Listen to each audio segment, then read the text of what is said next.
League దశలో పరుగుల సునామీ సృష్టించిన సన్ రైజర్స్ హైదరాబాద్ క్వాలిఫైర్ 1లో చతికిలపడింది. పవర్ హిట్టర్లందరూ అట్టర్ ఫ్లాప్ కావడంతో భారీ స్కోర్ చేయలేకపోయింది. చిన్న టార్గెట్ ను శ్రేయస్ అయ్యర్ 24 బంతులు 5 ఫోర్లు 4 సిక్సర్లతో 58 నాటౌట్, వెంకటేష్ అయ్యర్ 28 బంతుల్లో 5 ఫోర్లు 4 సిక్సర్లతో 51 నాటౌట్ నిలకడగా ఛేదించడంతో మంగళవారం జరిగిన మ్యాచ్ లో కోల్కతా నైట్ రైడర్స్ 8 వికెట్ల తేడా హైదరాబాద్ పై నెగ్గి ఫైనల్ ఫైట్ కు అర్హత సాధించింది. టాస్ గెలిచిన హైదరాబాద్ 19.3 ఓవర్లో 159 పరుగులకు ఆల్అౌట్ అయింది. రాహుల్ త్రిపాఠి 35 బంతుల్లో 7 ఫోర్లు 1 సిక్సర్తో 55, క్లాసెన్ 21 బంతుల్లో 3 ఫోర్లు 1 సిక్సర్తో 32, కమిన్స్ 24 బంతుల్లో 2 ఫోర్లు 2 సిక్సర్లతో 30 మినహా మిగతా వారందరూ నిరాశపరిచారు. తర్వాత కోల్కతా నైట్ రైడర్స్ 13.4 ఓవర్లోనే 164 పరుగులు చేసి గెలిచింది. స్టార్ కు player of the match award లభించింది. బుధవారం రాజస్థాన్ రాయల్స్ బెంగళూరు మధ్య జరిగే మ్యాచ్ విన్నర్ తో హైదరాబాద్ శుక్రవారం రెండో క్వాలిఫైర్ ఆడనుంది. ఫ్లాట్ వికెట్ పై బ్యాటింగ్ ఎంచుకున్న హైదరాబాద్ కు ఆరంభంలోనే స్టార్ కు కోలుకోలేని దెబ్బ కొట్టాడు. ఇన్నింగ్స్ రెండో బాల్ కు ట్రావిస్ హెడ్ ను డకౌట్ చేసిన అతను 5వ ఓవర్లో వరుస బాల్స్ లో నితీష్ కుమార్ 9, షాబాజ్ అహ్మద్ ను డకౌట్ చేశాడు. రెండో ఓవర్లో అభిషేక్ శర్మ 3ను వైభవ్ అరోరా పెవిలియన్ కు పంపడంతో ఎస్ఆర్హెచ్ 39కి 4తో కష్టాల్లో పడింది.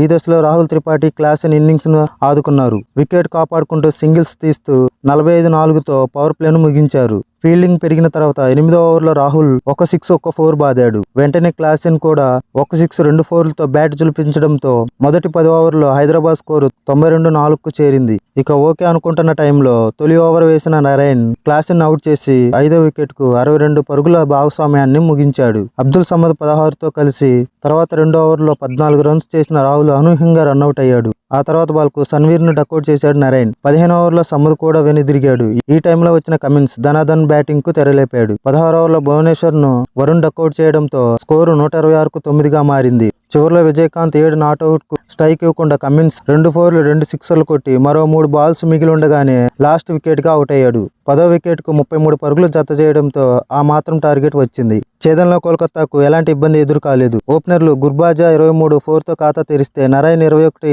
2 ఫోర్లతో టచ్ లోకి వచ్చాడు. ఆ తర్వాత గుర్బాజా సిక్సర్ తో రెండో ఓవర్లో 20 రన్స్ వచ్చాయి. భువి వేసిన 3వ ఓవర్లో గుర్బాజా 1 6 1 4 కొట్టి 4వ ఓవర్లో నటరాజన్ కు వికెట్ ఇచ్చాడు. తొలి వికెట్ కు 44 పరుగుల పార్ట్నర్షిప్ ముగిసింది. వచ్చి రావడంతోనే వెంకటేష్ అయ్యర్ 3 ఫోర్లు కొట్టడంతో పవర్ ప్లేలో కేకేఆర్ 63-1తో నిలిచింది. కానీ 7వ ఓవర్లో నారాయణ్ అవుట్ కావడంతో నైట్ రైడర్స్ స్కోరు 67కు 2గా మారింది.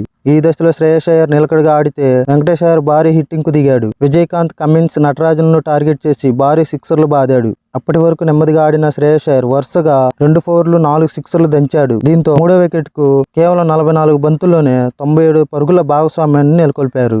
మరో 38 బంతులు మిగిలి ఉండగానే ఈజీగా విజయాన్ని అందించాడు.